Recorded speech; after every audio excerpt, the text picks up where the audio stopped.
আজকে আমরা নিয়ে এলাম ঢেঁড়স চাষ এবং হারভেস্টিং সম্বন্ধে বিশেষ তথ্য।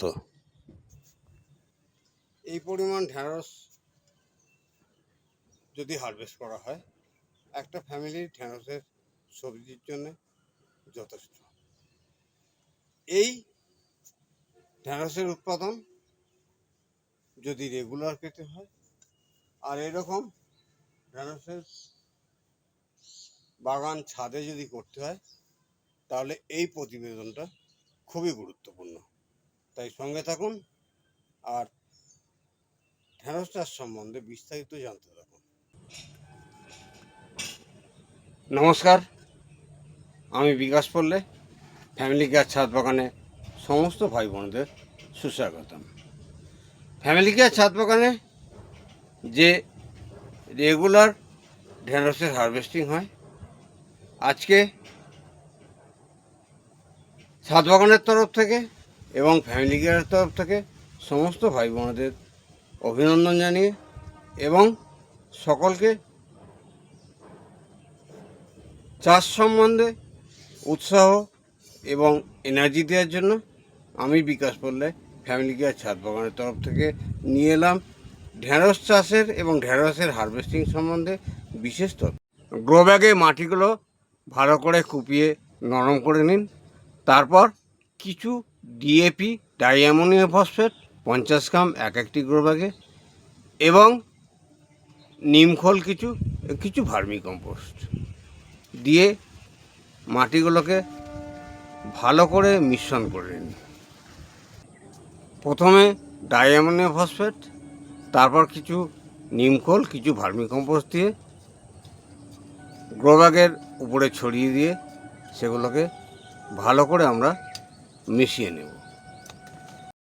প্রতিটি গ্রো ব্যাগে 50 করে ডাইঅ্যামোনিয়াম ফসফেট মানে ডিএপি আমরা ছড়িয়ে দিচ্ছি। ঠিক যেভাবে ছড়িয়ে দিচ্ছি দেখা যাচ্ছে মাটিগুলো নরম আছে, মানে প্রথমে মাটিগুলোকে কুপিয়ে নেওয়া হয়েছে। বা যারা নতুন বাগান করবেন আগে গ্রো ব্যাগে মাটিগুলো ভরে নেবেন, তারপর ডাইঅ্যামোনিয়াম ফসফেটটা ছড়িয়ে দিয়ে 50 গ্রাম, বেশি নয়, দিয়ে মাটিগুলোকে ভালো করে কুপিয়ে ডাইঅ্যামোনিয়াম ফসফেট মানে ডিএপিটাকে মাটির নিচে ঢুকিয়ে দিয়ে ভালো করে মাটিটা চাড়িয়ে নিয়ে নিমখোল, প্রতিটি গ্রো ব্যাগে নিমখোল 50 গ্রাম করে।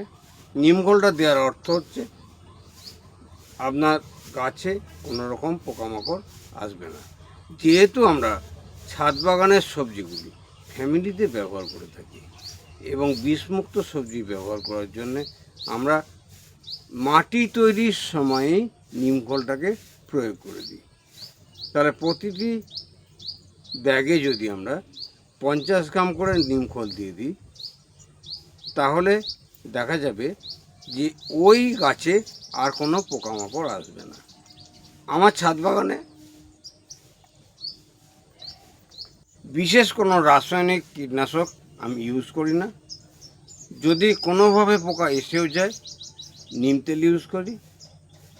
আর ঠিক মাটি তৈরির সময় নিমখোলটা দিয়ে দিই যাতে করে পোকামাকড় না আসে। তাহলে রোগ আসার পর প্রতিরোধ করা আর রোগ আসার আগে প্রতিরোধ করা, এই দুটোর মধ্যে তফাৎ হচ্ছে। অর্গানিক সবজি যদি ফলাতে হয়, বাগান থেকে যদি অর্গানিক ফসল পেতে হয়, তাহলে মাটি তৈরির সময়ই প্রস্তুতি নিন যাতে করে আপনার বাগানের গ্রো ব্যাগে বা গাছে কোনো রকম পোকামাকড় না আসে। এরপর প্রতিটি গ্রো ব্যাগে 200 গ্রাম করে ভার্মি কম্পোস্ট ছড়িয়ে দিন। দেওয়ার পর মাটিগুলোকে ভালো করে কুপিয়ে মিশিয়ে নিন।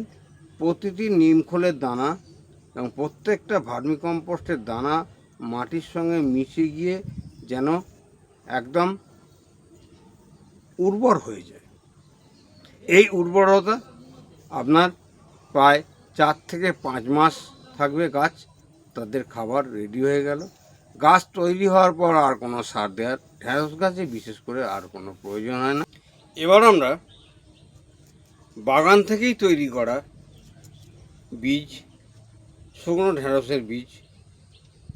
বাগানে যখন এপ্রিল থেকে আপনি ঢেঁড়স চাষ করবেন, ঠিক প্রত্যেকটা সিজনেই আপনি ঢেঁড়সের বীজ উৎপাদন করতে পারবেন। এই বাগান থেকেই তৈরি করা যে ঢেঁড়সের বীজ,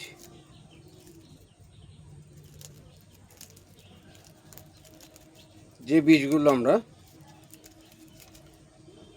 রেডি করছি, এই বীজগুলো ওই মাটিতে আমরা এক এক করে বসিয়ে দেব। বসিয়ে দেওয়ার পর আমরা পরপর ঠিক ঢেঁড়সের উৎপাদন এপ্রিল থেকে আগস্ট পর্যন্ত বা ডিসেম্বর পর্যন্ত ঢেঁড়সের উৎপাদন যদি পেতে চাই, দুবার আমরা ঢেঁড়সের চাষ করব। একটা হচ্ছে এপ্রিলে আর একটা হচ্ছে জুলাই। দুবার যদি আমরা ঢেঁড়সের গাছ বসাই, এপ্রিল মাসে যে ঢেঁড়সের গাছ বসানো হয়েছিল সেই গাছ থেকে এখনও ঢেঁড়স হচ্ছে, আবার জুলাইয়ে যে ঢেঁড়সগুলো বসানো হয়েছিল তা থেকেও এখনও প্রচুর পরিমাণে ঢেঁড়সের উৎপাদন আমরা পাচ্ছি। বীজ বসিয়ে দিন, পরিচর্যা করুন, আর এইভাবে ফলন পেতে থাকুন।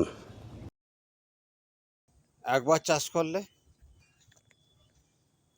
সারা বছর ধরেই প্রায় ঢেঁড়সের ফলন পাওয়া যায়। এই গাছগুলি যেগুলো বর্ষার শুরুতে বসানো হয়েছিল, সেই গাছগুলিতে প্রচুর পরিমাণে ঢেঁড়সের ফলন দিচ্ছে, এবং যে গাছগুলো এপ্রিলে বসানো হয়েছিল সেগুলো বয়স হয়ে গেছে, কিন্তু এখনও প্রচুর পরিমাণে ঢেঁড়সের উৎপাদন আসছে। এই যে প্রত্যেক দিন প্রতিটি গাছ থেকে যে ঢেঁড়সের ফলন পাওয়া যায়, কিভাবে আমরা সারা বছর ঢেঁড়সের ফলন পাই, কিভাবে আমরা সারা বছর এই গাছ থেকে ঢেঁড়সের উৎপাদন পাই, সেগুলো আজকের প্রতিবেদনে জানিয়ে দেব। ফ্যামিলি কেয়ার ছাদ বাগানে যে ঢেঁড়সের উৎপাদন আমরা দেখছি এবং যে হারভেস্টিং আজকে আমরা দেখব, কিভাবে ঢেঁড়সের চাষ করলে আমরা সারা বছর পর্যাপ্ত পরিমাণে ঢেঁড়সের উৎপাদন পাব, সেই বিষয়ে বিস্তারিত জানিয়েছি। দেখে নিই যে কতটা ঢেঁড়স আমরা হারভেস্ট করতে পারি বাগান থেকে। প্রতিটি গাছে ঢেঁড়সের উৎপাদন আছে। এক একটি গাছে, কোনো গাছে একটি, কোনো গাছে দুটি, কোনো গাছে পাঁচটি। প্রচুর পরিমাণে ঢেঁড়সের ফলন পাওয়া যায়। এই গাছটি থেকে আমরা দুটি তুললাম, তিনটি, চারটি এবং ওপরে একটি আছে, পাঁচটি। একটি গাছ থেকে পাঁচটি ঢেঁড়স আজকে তোলা হলো।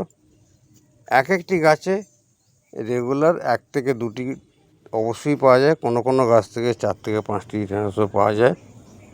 প্রতিটি গাছ থেকে রেগুলার যে হারভেস্টিং, এই হারভেস্টিং এপ্রিল থেকে কন্টিনিউ আমরা পেয়ে আসছি, এবং আশা করি আমরা এই হারভেস্টিংটা আগামী ডিসেম্বর পর্যন্ত অবশ্যই পাবো। দুদিন ঢেঁড়স তুললে একদিনের সবজি কখনো হয়েছে, কখনো বা একদিনের তোলাতেই একদিনের একটি সবজি হয়ে গেছে। সবচেয়ে আনন্দের বিষয় যেটা, সবচেয়ে মজার বিষয় যেটা, ছাদ বাগানে উৎপাদিত ঢেঁড়স নিজেদের মধ্যে, প্রতিবেশীর মধ্যে, আত্মীয় স্বজনদের মধ্যেও মিলেমিশে এটি ব্যবহার করা হয়। এখনও ছড়িয়ে ছিটে প্রচুর গাছে ঢেঁড়স আছে। আপাতত এইগুলি হারভেস্ট করলাম, যে ভিডিওতে যদি টোটাল হারভেস্ট করতে প্রচুর সময় চলে যাবে, তাই সংক্ষিপ্ত যতটা হারভেস্টিং করা গেল করে, বিশেষ করে আজকের প্রতিবেদন যেটা ছিল সেটা হচ্ছে মাটি তৈরি এবং বীজ বপন। হারভেস্টিং যেটা এখনও কাজ আছে সেই সম্বন্ধে কিছু হারভেস্ট করেও দেখিয়ে দিলাম। আমরা এখন যে ঢ্যাঁড়সগুলো হারভেস্ট করলাম, এই ঢ্যাঁড়সগুলি জুলাই মাসের গাছের ঢ্যাঁড়স এবং রেগুলার 250 থেকে 300 গ্রাম ঢ্যাঁড়স আমরা এই 7টি গাছ থেকে পাচ্ছি। এবং এছাড়াও যে এপ্রিলের পুরনো গাছগুলো আছে তা থেকেও আমরা 2 থেকে 250 ঢ্যাঁড়স পাচ্ছি। টোটাল এপ্রিল থেকে আমরা বসিয়েছিলাম প্রায় 20টি ঢ্যাঁড়সের গাছ, তা থেকে আমরা পর্যাপ্ত ঢ্যাঁড়স উৎপাদন এখনও পাচ্ছি। আর জুলাই বসিয়েছিলাম 10 থেকে 12টি, তা থেকে 7টি গাছ ছিল। প্রতিবেদনটা ভালো লাগলে অবশ্যই সাবস্ক্রাইব, লাইক, কমেন্ট এবং শেয়ার করতে ভুলবেন না। যাক, আজকের প্রতিবেদন আর বিশেষ দীর্ঘায়িত করব না। ঢ্যাঁড়স চাষ সম্বন্ধে বিভিন্ন ভিডিও ফ্যামিলি গাছ ছাদ বাগান চ্যানেলে দেওয়া আছে। যদি আরও কিছু প্রয়োজন হয় চ্যানেল থেকে দেখে নিতে পারেন। সকলকে নমস্কার জানিয়ে এবং ঈশ্বরের কাছে প্রত্যেকের সুস্থতা কামনা করে আজকের প্রতিবেদন শেষ করব। প্রতিবেদন শেষ করার আগে প্রত্যেককে একটাই অনুরোধ করব, যারা এখনও চ্যানেলটি সাবস্ক্রাইব করেননি তারা অবশ্যই চ্যানেলটি সাবস্ক্রাইব করুন। কারণ আমরা শীতকালীন সমস্ত রকম সবজি সম্বন্ধে, মাটি তৈরি করা সম্বন্ধে খুব তাড়াতাড়ি ভিডিও রিলিজ করব এবং পালং শাক থেকে শুরু করে কপি চাষ থেকে শুরু করে সমস্ত রকম সবজির ভিডিও আপনারা ফ্যামিলি কেয়ার ছাদ বাগান চ্যানেলে থাকবেন। তাই যারা এখনও পর্যন্ত ফ্যামিলি কেয়ার ছাদ বাগান চ্যানেলটি সাবস্ক্রাইব করেননি অবশ্যই সাবস্ক্রাইব করুন, সঙ্গে থাকুন এবং যদি ভালো লাগে একটি লাইক দিয়ে যান। একটি লাইক ভিডিও তৈরিতে যথেষ্ট উৎসাহ প্রদান করে। এবং সবচেয়ে বড় কথা সেটা হলো যে ভিডিওটি প্রচুর পরিমাণে শেয়ার করুন। শুধুমাত্র ঢ্যাঁড়স চাষ নয়, সমস্ত চাষ সম্বন্ধে তথ্য আমরা এই চ্যানেল দিয়ে থাকি। বিভিন্ন গাছ থেকে, যেমন ছোট গাছে পেঁপে পেকে আসে, পাকা পেঁপে আমরা হারভেস্ট করলাম। বিভিন্ন পেঁপের গাছে প্রচুর পরিমাণে নতুন পেঁপে উৎপাদন হচ্ছে, আরও পাকা পেঁপেও আমরা তুললাম। যাক, এই ধরনের চাষ সম্বন্ধে যদি বিশেষ তথ্য নিতে হয়, এবং সবচেয়ে বড় কথা, একটি ছাদ বাগানের অর্থ হলো যে একটি গাছ একটি প্রাণ, গাছ বাঁচান। সমাজে অক্সিজেনের প্রচুর পরিমাণে ব্যালেন্স একটি সবুজ ছাদ বাগান থেকে পূরণ করে। তাই অক্সিজেনের ব্যালেন্স সমতা বজায় রাখার জন্য একটি ছাদ বাগান খুবই গুরুত্বপূর্ণ। ঈশ্বরের কাছে সকলের জন্য সুস্থতা প্রার্থনা করে আবার পরের ভিডিওয়ে আমরা যাতে কথা বলতে পারি এই আশা রেখে আজকের ভিডিও এখানেই সমাপ্ত করলাম। আবার দেখা হবে পরবর্তী ভিডিওতে।